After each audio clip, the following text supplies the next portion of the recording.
The Samsung HW-Q700C is a 3.1.2 channel soundbar with 320 watts of total power output. It supports wireless Dolby Atmos over a wired connection, and similarly DTS:X.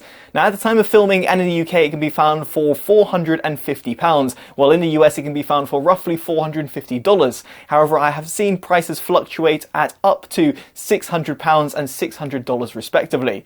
Nonetheless, in this review you can see if it's actually worth its price tag and how it compares to some of its key competitors.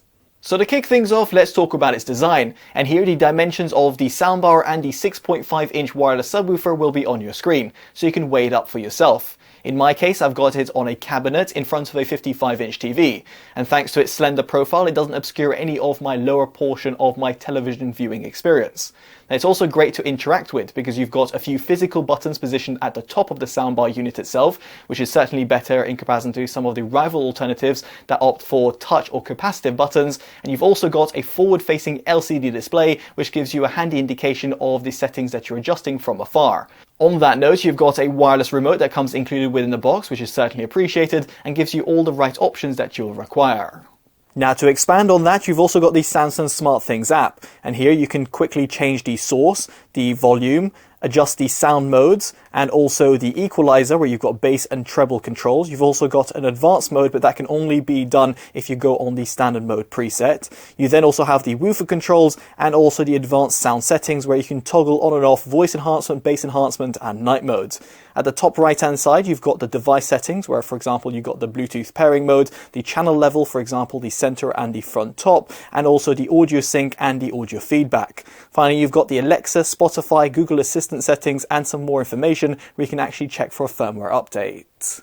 So for the app to actually operate, the soundbar must support some sort of wireless technology, and indeed it does. First off, you've got Bluetooth, or the lowest quality SBC codec is supported only, so therefore you'll want to use it sparingly. For example, if you've got friends or family coming over with their own music on their smartphone, they can actually quickly pair up to the soundbar, making it quite handy in said scenarios.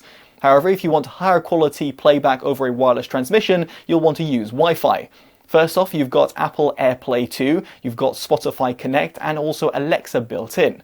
Furthermore, I actually noted that the Google Chromecast was actually supported, at least on my tested device, because if you look at Samsung's UK's website, you'll see Chromecast is listed at no. However, if you look at the US website, it's listed as yes.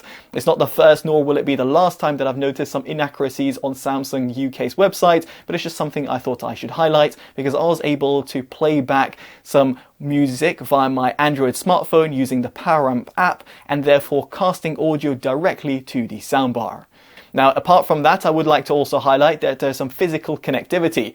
And here you have got optical, which is used for legacy devices, and then you've got HDMI ARC or eARC, depending on how modern your TV is. And of course, it is backwards compatible, so don't fret about that. And then you've also got a singular HDMI input, which can be handy for certain individuals like myself who want to plug in their 4K Blu-ray player directly into the soundbar and therefore be able to benefit from the heightened metadata that their older televisions might not actually be able to support. Now, with all that out of the way, I would like to go on to an audio demo. I know it's not going to be ideal over YouTube nor using my microphones, but it'll give you a little bit of a taster. First off, I'll be going on to a music demo, which is from Priya J, titled Like Me, and I'll be flicking through the different sound modes, so make sure you check out the annotations on your screen to understand how the soundbar is actually operating. And then I'll be going on a piece to camera, where I'll be presenting the BYD seal on Totally EV, and yes, shameless plug over there. I'll be also demonstrating here the voice enhancement feature and enabling it and disabling it.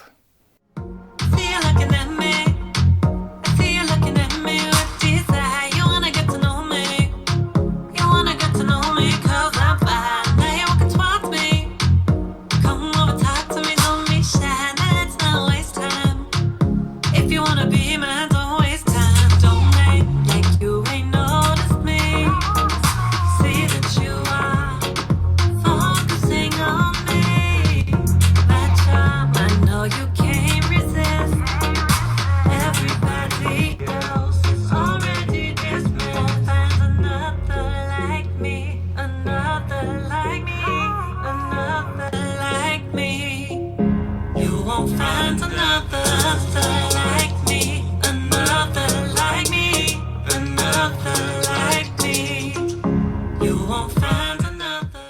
takes aim at the likes of the Tesla Model 3, the Polestar 2, the BMW i4, and even the Hyundai Ioniq 6. Now, the Seal is available in two configurations, at least at the time of filming and in the UK. There's a rear-wheel drive model, which starts from roughly £45,500, and then you have got the all-wheel drive model, which actually costs roughly £48,500. In this review, you're seeing if it's actually worth its price tag and how it compares to some of its key competitors. So past the audio demos, I would like to talk about its audio configuration. And here you've got 9 audio drivers in total that output up to 320 watts, and you've got a 3.1.2 channel configuration. To be more specific, you've got a 6.5-inch wireless subwoofer, which on its own produces 160 watts of power, and then the rest of the 160 watts is produced from the main soundbar unit, where you've got 8 audio drivers. Here you have got 3 30-watt drivers, 2 20-watt drivers, and 3 10-watt drivers, the latter being tweeters, of course. Now, it's worth highlighting over here that you do not have any sideward-firing drivers. Even though it might look like it due to the overall design that Samsung has gone for, you will find that the actual enclosure has actually been sealed off. And here you have got upward, forward, and also the center driver.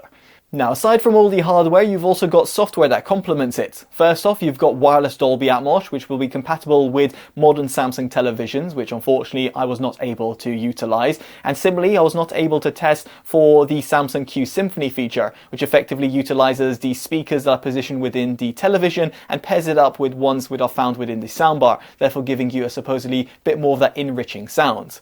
Now, with all that out of the way, let's get on to my subjective opinion. And first off, I would like to talk about its sub-bass extension. Now, you have got that 6.5-inch wireless subwoofer, which does a decent job, but it's nothing really to shout about. Yes, it's better to be included rather than being completely omitted altogether, like you can find on some rival alternatives that come in at roughly this sort of price point. So therefore, it's great to see that Samsung has actually included a subwoofer unit. It'll give you a decent low-end expansion, but it's not going to compete with beefier subwoofers out there, let alone those that have dedicated hi-fi setups. Now, as for the mid-bass, however, it is actually pretty punchy. You can EQ it to a certain degree via the app, or of course via the remote control and therefore the soundbar, and in this respect I've got no issues whatsoever, both in terms of the quantity or the quality. It's actually pretty precise in terms of the bass hits. Now, the mid-range, however, does take a bit of a hit. It feels a little bit recessed and pushed back. Now, thankfully, you can adjust the center channel, in other words, to boost up the mid-range reproduction a little bit, and therefore give you some bit more of that engaging experience. Hopefully, you were able to point out that via my audio demo, specifically the piece to camera when I was presenting the BYD Seal on Totally EV, you were able to notice that with the voice enhancement features enabled, my voice became a lot clearer. With that said, it does impact the overall sound, in other words, the highs and the lows, so therefore you'd only want to use it if, for example, you're just listening to a podcast, a piece to camera, or of course, let's say, listening to the news.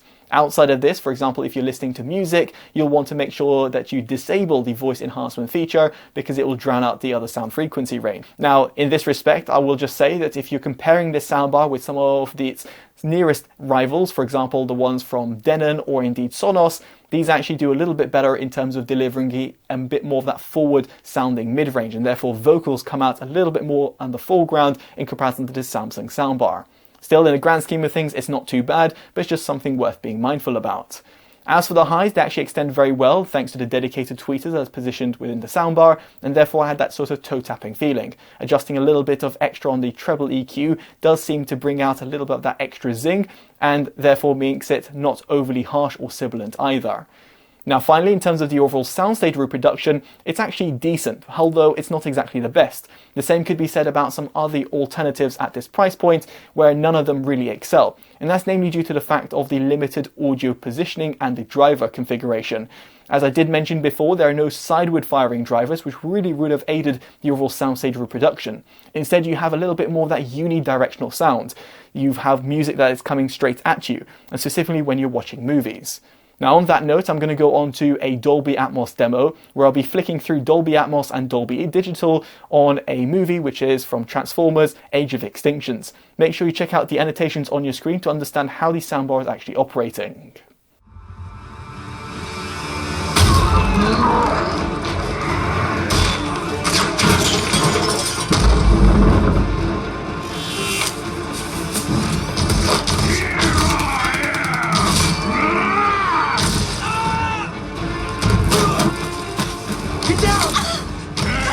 They're going to kill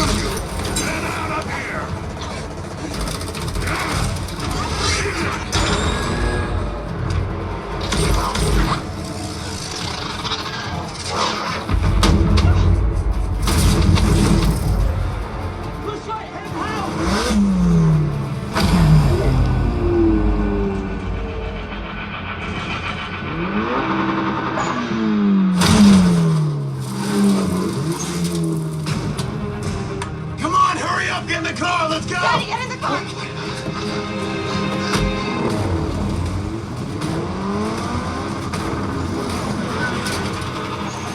Perimeter Optimus moving your way.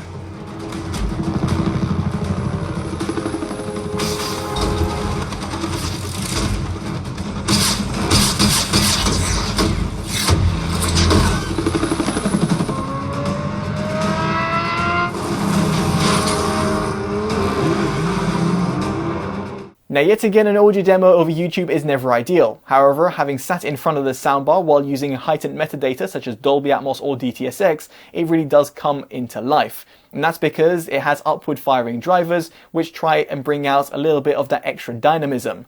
Now again, as I did mention before, the emission of sideward firing drivers does hinder the overall soundstage impact, and therefore you're not going to get that really cinematic feel like you're going to find in more expensive soundbars. Something to really emphasize over here, because a lot of the alternatives out there that come in at the same sort of price point do also have such hindrances. Now on the flip side, you have got the ability to upgrade the experience with rear speakers, and these can be purchased separately. So therefore, if you have got the ability at a later date, for example, to splash out a little bit more money, you can buy the rear speakers in order for you to get a little bit more of that enveloping sound. Now ultimately what I'm trying to say over here is the Samsung HW-Q700C is actually pretty decent across the board, specifically when it comes to the sound frequency range. It will leave a lot of people excited and pretty engaged with the content that they're consuming. As a result of all of this, I can certainly see myself recommending it, and as such it gets my Best Buy award. Now of course, do bear in mind some of the limitations that I've mentioned throughout this review, specifically when it comes to the emission of the sideward firing drivers, but the same could be said about a lot of its competitors, and that's why I can see myself recommending the Samsung soundbar specifically at its price point, where at the time of reviewing it's coming in at £450 in the UK and $450 in the US, and at this price I can't really think of a better alternative.